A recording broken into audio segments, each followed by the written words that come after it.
Halo semuanya, balik lagi di channelnya Rifna. Pada kali ini aku akan memberikan kalian sedikit informasi mengenai kebijakan dividen. Langsung aja kita mulai yuk. Baik, di sini aku sudah membagikan 6 topik area yang akan kita bahas. Yang pertama ada pengertian dan konsep dari kebijakan dividen. Yang kedua ada tujuan dan manfaat. Yang ketiga teori kebijakan dividen. Yang keempat, jenis-jenis kebijakan dividen. Yang kelima, faktor yang mempengaruhi kebijakan dividen. Dan yang keenam, contoh kebijakan dividen. Oke, mari kita mulai dari pengertian dan konsep kebijakan dividen. Apa sih pengertian dari dividen? Jadi menurut William tahun 1938 dalam Cooper 1997, dividen adalah reward untuk shareholder atas supply capital pada perusahaan. Tanpa pembayaran dividen, saham tidak akan bernilai. Hanya janji dividen di masa yang akan datang yang memberikan nilai kepada saham. Menurut pendapat yang konvensional, fluktuasi saham disebabkan oleh perubahan ekspektasi investor tentang nilai dividen di masa mendatang. Selanjutnya, tujuan dan manfaat kebijakan dividen.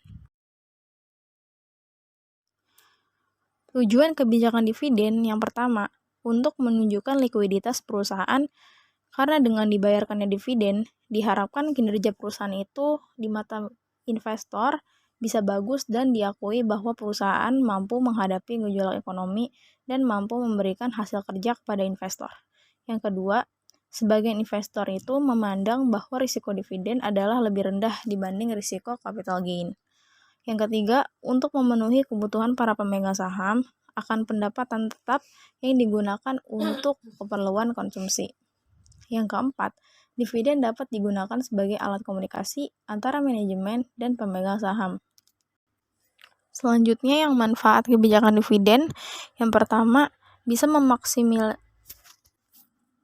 memaksimalisasi kekayaan pemilik karena kebijakan dividen itu tujuannya untuk memastikan bahwa keuntungan perusahaan dikirim kepada pemegang saham secara adil dan sejawat, sehingga bisa menjaga kekayaan pemilik. Yang kedua, menjaga keseimbangan antara dividen dan pertumbuhan perusahaan. Selain itu, kebijakan dividen yang baik bisa mempengaruhi pasar modal, karena investor lebih mau investasi di perusahaan yang memberikan dividen yang stabil dan tepat. Selanjutnya, teori kebijakan dividen. Di sini ada 3 teori. Yang pertama, dividen tidak relevan atau dividen irrelevancy teori.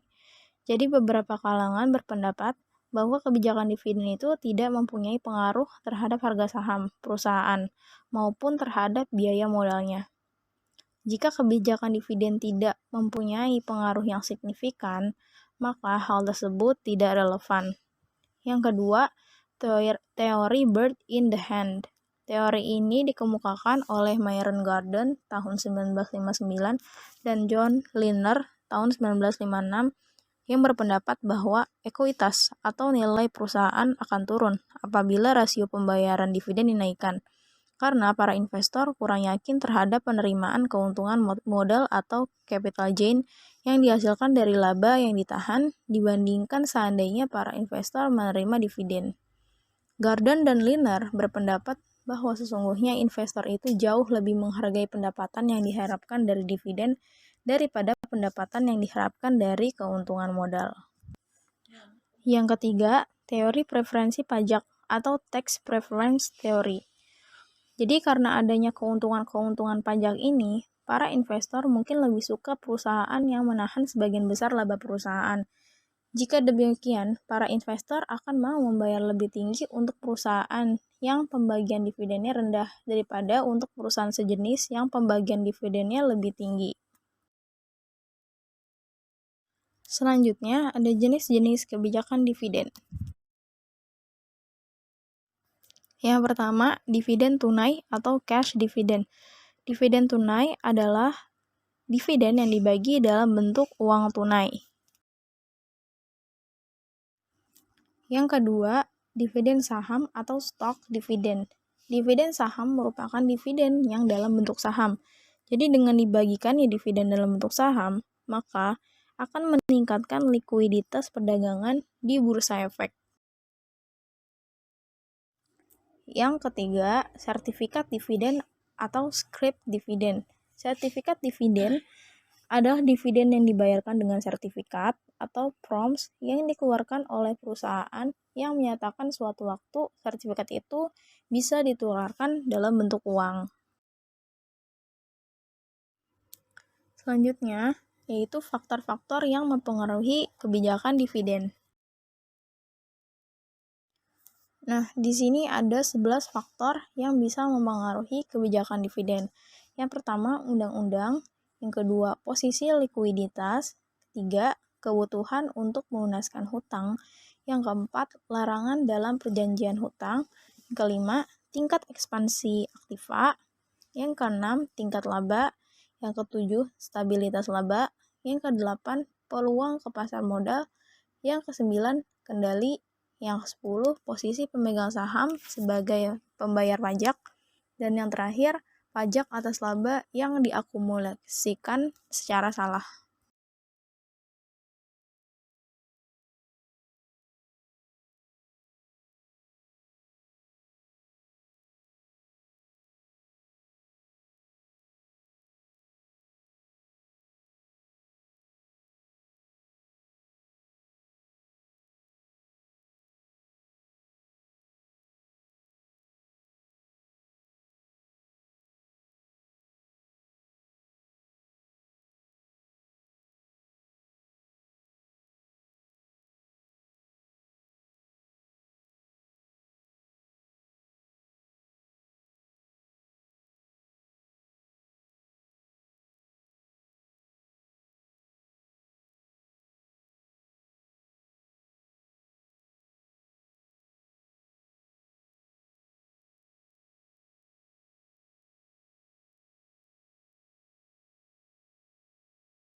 Oke, di sini ada 4 contoh bentuk kebijakan dividen.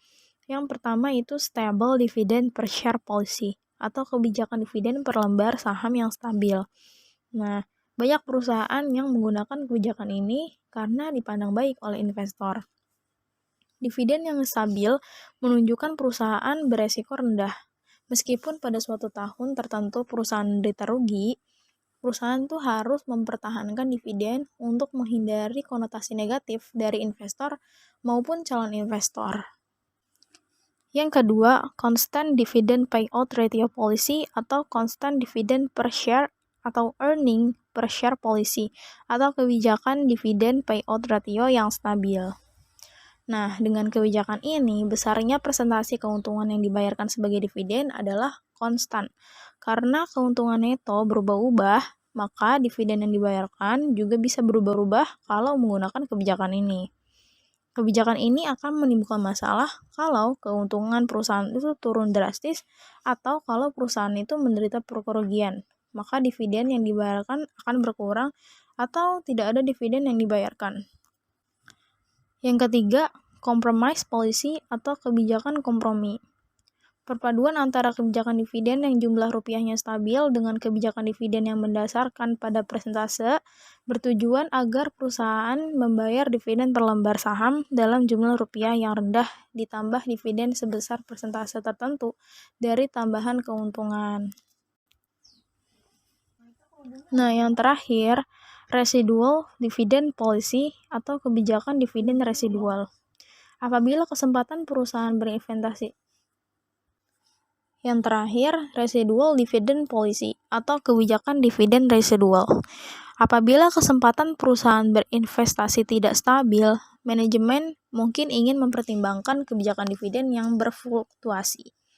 Jadi dengan kebijakan ini, jumlah laba yang ditahan tergantung pada tersedianya kesempatan berinvestasi pada tahun tertentu. Dividen yang dibayarkan menunjukkan jumlah reside dari keuntungan setelah kebutuhan investasi perusahaan terpenuhi. Nah, untuk selanjutnya aku juga udah mencantumkan beberapa referensi yang mungkin bisa dijadikan bacaan juga untuk teman-teman ya.